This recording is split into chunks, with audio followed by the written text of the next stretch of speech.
नमस्कार मित्रांनो, आपण आज जाणून घेणार आहोत भारतातल्या अशा अनेक देवस्थानं त्यांचा इतिहास हा एक भीतीदायक आहे. उत्तर प्रदेशातील शिवपूर इथल्या मंदिराबद्दल.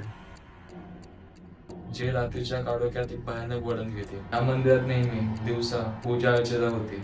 भक्त इथे येतात, दर्शन घेतात आणि आपल्या मनोकामना पूर्ण करतात. पण जसा सूर्य मावळतो तसा घंटीचा आवाज बंद होतो आणि हा परिसर रिकामा होतो. स्थानिकांच्या मते या मंदिरात सूर्यास्तानंतर कोणी थांबत नाही.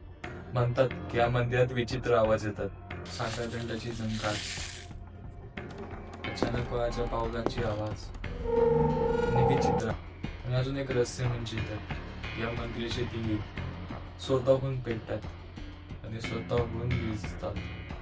काहींना तर रात्रीची सावली दिसते. इतिहासकारांना पण यामागचे काही खरं सापडलेलं नाही. मग ही नकारात्मक ऊर्जा आहे का, किंवा देवाच्या शक्तीचे काही वेगळे रूप? हा प्रश्न अजूनही उपस्थित आहे. मित्रांनो, तुला काय वाटतं? भूतनाथ मंदिराचं सत्य काय? ही फक्त अंधश्रद्धा आहे की हे एक रहस्य? तुमचे मत कमेंट्स मध्ये सांगा.